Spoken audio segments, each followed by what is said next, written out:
All right, today the Trump administration revokes temporary protected status for thousands of Haitians living in the U.S. The order means that more than 300,000 Haitians now living here could face deportation in a little over 2 months on February 3rd of 2026.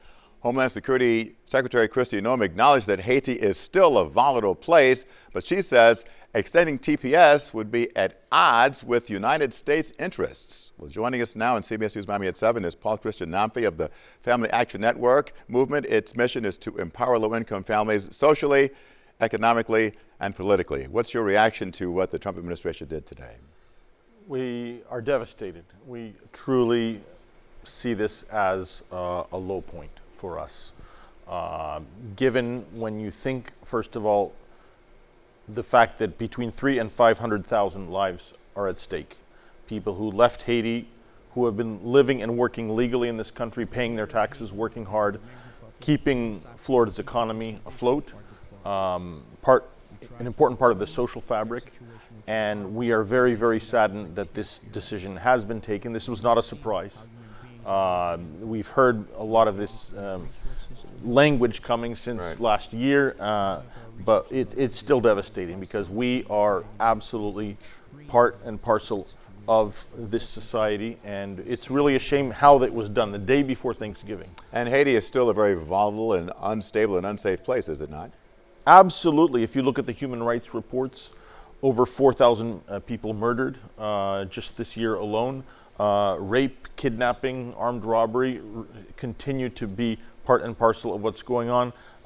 This is not a decision that makes any sense when you think of the fact that people who are being sent back to Haiti would be at great risk. We know thousands of Haitians live right here in South Florida. What's your advice to them right now?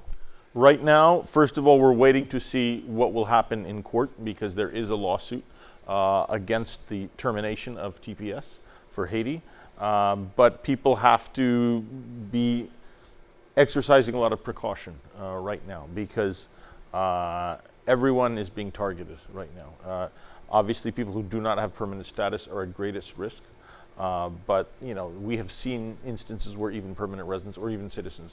But what we would also say is that we do have to speak up as a community, and people, particularly those who have status, need to be vocal about what this means, about how we have contributed to this country, that the decision that Haitians not being here is somehow in the national interest. This is nonsense when you think about the important contributions that we make both today and historically, the Battle of Savannah when Haitians fought and died for American independence, and the importance of the Haitian Revolution in the Louisiana Purchase. Quickly, many people would probably be advised to get a lawyer in this situation. What kind of legal argument could be made for someone who is from Haiti to stay? Absolutely.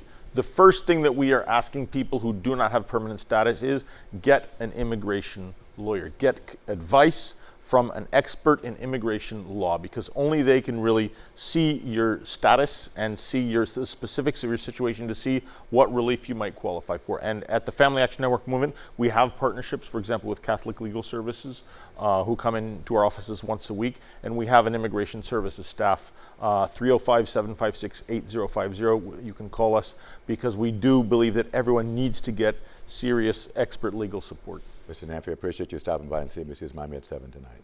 The honor was mine, Jim. Thank you so much. Thank you so very much.